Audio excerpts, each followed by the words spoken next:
Hare Krishna. So today we are continuing to read from the Perfection of Yoga, written by His Divine Grace, A.C. Bhaktivedanta Swami Prabhupada, and published by the Bhaktivedanta Book Trust. We will read Chapter 2, called Yoga as Work in Devotion.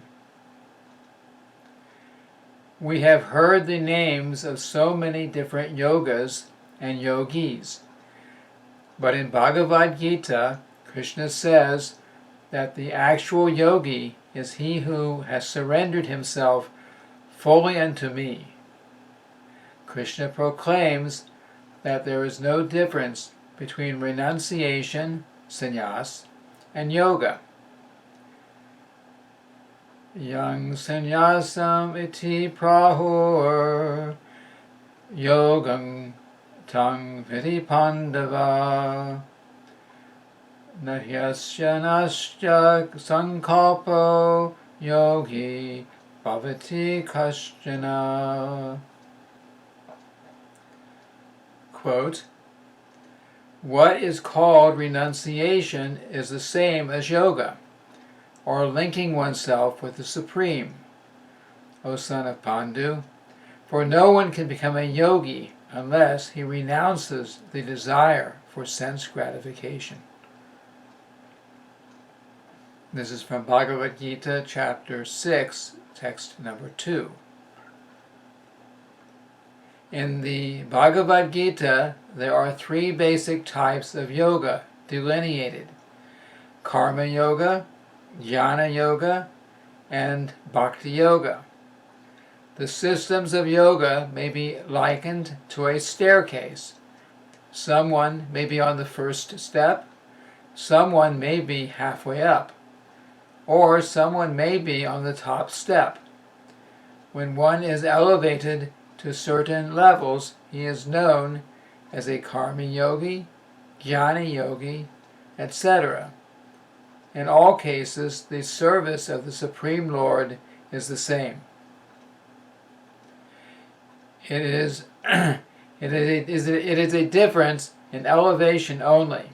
Thus, Sri Krishna tells Arjuna that he must understand that renunciation, sannyas, and yoga are the same, because without being freed from desire and sense gratification, one can become neither a yogi nor a sannyasi.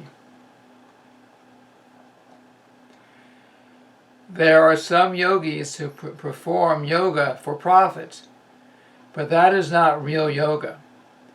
Everything must be engaged in the service of the Lord. Whatever we do as an ordinary worker, or as a sannyasi, or as a yogi, or as a philosopher, must be done in Krishna consciousness. When we are absorbed in the thought of serving Krishna, and when we act in that consciousness, we can become real sannyasis and real yogis. For those who are taking the first step up the staircase of the yoga system, there is work. One should not think that simply because he is beginning yoga, he should stop working. In Bhagavad Gita, Krishna asks Arjuna to become a yogi, but he never tells him to cease from fighting. Quite the contrary. Of course, one may ask how a person may be a yogi and at the same time a warrior.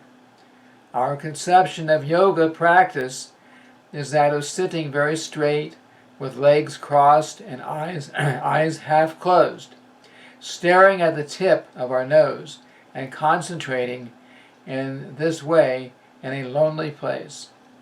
So how is it that Krishna is asking Arjuna to become a yogi and at the same time participate in a ghastly civil war? That is the mystery of Bhagavad Gita. One can remain a fighting man and at the same time be the highest yogi, the highest sannyasi. How is this possible? In Krishna consciousness. One simply has to fight for Krishna, work for Krishna, eat for Krishna, sleep for Krishna, and dedicate all activities to Krishna. In this way, one becomes the highest yogi and the highest sannyasi. That is the secret. In the 6th chapter of Bhagavad Gita, Sri Krishna instructs Arjuna how to perform meditational yoga. But Arjuna rejects this as too difficult. How then is Arjuna considered to be a great yogi? Although Krishna saw that Arjuna was rejecting the meditational system, he proclaimed Arjuna to be the highest yogi because, quote, "You are always thinking of me," end quote.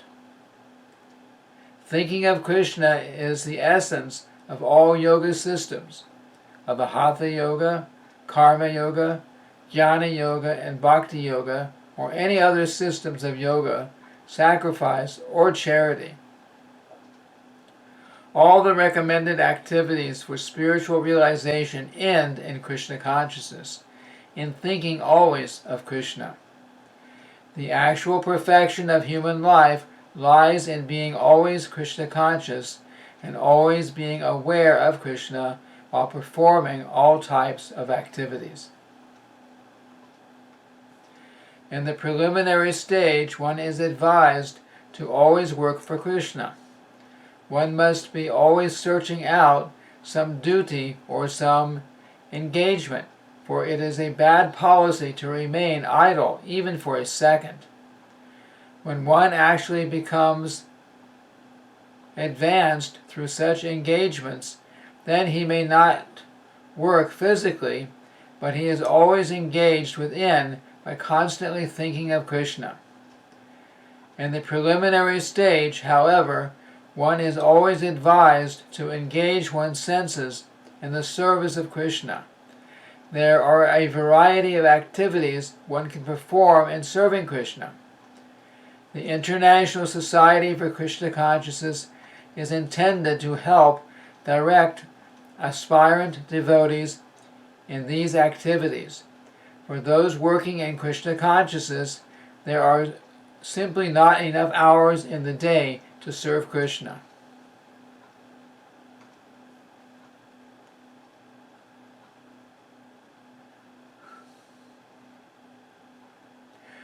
There are always activities, engagements both day and night, which the student of Krishna consciousness performs joyfully.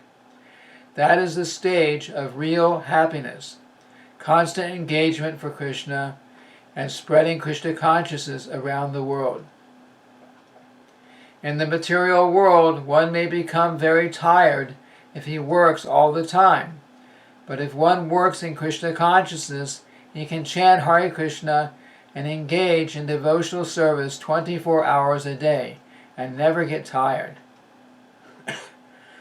But if we vibrate some mundane vibration, then we soon become exhausted. There is no question of becoming tired on the spiritual platform. The spiritual platform is absolute. In the material world, everyone is working for sense gratification. The profits of one's labor in the material world are used to gratify one's senses.